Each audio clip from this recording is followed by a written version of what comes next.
Hi and welcome. Just thinking about an experience that Elizabeth and I had some years back. We were on holiday, I think it was in the Netherlands. We went to see a place where diamonds were cut and shaped and put into rings and brooches and so on. And it was a big factory type building, and they just showed us all the different stages as went through. You could go on a tour, and we went through this amazing tour that we saw these amazing expensive diamonds, incredibly expensive, I tell you. And of course at the end of the tour is the opportunity, if you wanted, to buy the rings and the brooches. We passed on that one, I just want you to know. I ushered Elizabeth through there very quickly. The point is this: we went, and what part of the tour, we went into an office, and the lady, just already looking office, the lady brought us all in, a number of us into there, shut the door, and then she opened the drawer up of her desk, and on the top of her desk she laid out from the drawer, she got out this black soft cloth, like a black velvet cloth, and laid it over the desk.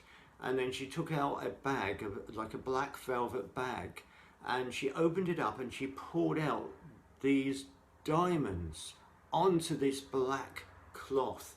I just won't forget these diamonds just rolling out, and under the lights that were coming down in the office there, they just shone and sparkled beautifully against this black velvety covering, and they just showed up so amazingly, you know. And I must admit, I thought to myself, my goodness, I hope she trusts us. What if somebody was to just pocket one? Or, you know, there were some people very, very close. But obviously this is something they do all the time. You wouldn't get away with it, I'm sure. But the point was this: they showed up incredibly. And I'll come back to that in a minute. But you see, I've just been thinking that we live in this unstable world at the moment, don't we? You know, we've got coronavirus, of course. You won't have missed that one, will you? We've got global warming. They've been talking about that this week now, because the coronavirus thing is not such good news anymore, because it's been going on so long. So now it's global warming because we've had incredible temperatures this week, and in other places flash floods. And it does seem as though our whole weather systems are totally messed up. We got talk about high unemployment coming now because of the coronavirus system, and how that's going to affect the economy as well. And the economy seems to be broken, and so on. And we see across the world, when we do get pictures of other countries, there is political unrest, people out on the streets. In this country too, people out on the streets. There's riots in places, there's all sorts of things going on. There seems to be a whole breakdown of society, economically, politically, and so on. And social constructs, as we expect them, as we know them, are changing. It's incredible the changes that have happened in just a few years.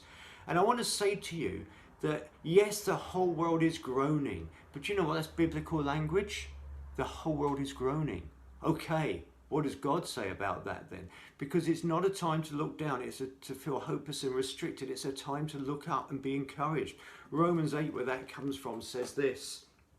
I'm going to read you Romans 8, verses 18 to 25. I'm convinced that any suffering we endure is less than nothing compared to the magnitude of glory that is about to be unveiled within us. The entire universe is standing on tiptoe, yearning to see the unveiling of God's glorious sons and daughters. Isn't that a lovely picture? The universe just on tiptoe, looking to see God's sons and daughters revealed to who they really are. For it's against its will, the universe has had to endure the empty futility resulting from the consequences of human sin. Haven't we seen that? But now, with eager expectation, all creation longs for freedom from its slavery to decay, to experience with us a wonderful freedom coming to God's children. To this day, we are aware of the universal agony and groaning of creation, as if it were in the contractions of labour for childbirth. And it's not just creation. We who have experienced the first fruits of the Spirit also inwardly groan as we passionately long to experience our full status as God's sons and daughters. I'm going to stop there. That's enough. You've got the picture. The creation is groaning. We are groaning. But it means that God's sons and daughters are going to be revealed. We live, let's remember, we live in the outworking of a new kingdom. a good kingdom, a kingdom of an amazing king.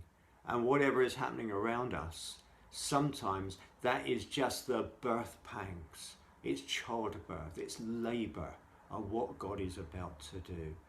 And in this new kingdom, it's a place where we live under the shadow of Almighty God. Some of us have been praying Psalm 91. We live under his protection, under his shadow.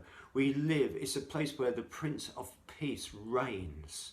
If we allow that Prince of Peace to reign and to indwell us, then we live in that place of peace because the Prince of Peace is in us. It's a place where the King says, give, and it will be given to you, pressed down, shaken together, running over. We don't have to worry about economic mess and lack because we have a King and we live under a different kingdom. It's a place where our priorities and allegiances will intersect with the world. Yes, they will, but they won't be governed by it. We walk to the beat of a different drum. God is aware, you see, that dark shows up the light. This is our calling during these times, to shine in the darkness as the Spirit of God enables us. It's not about us, it's about him in us. Let's not get that wrong. But he is in us and his light is there. I want you to encourage you to be the light wherever you go. Think about it. If you come home late at night into a dark house, what do you do? Yeah, I know, some of you are thinking, oh, I know, it's obvious, right, isn't it? Is it? I hope it is.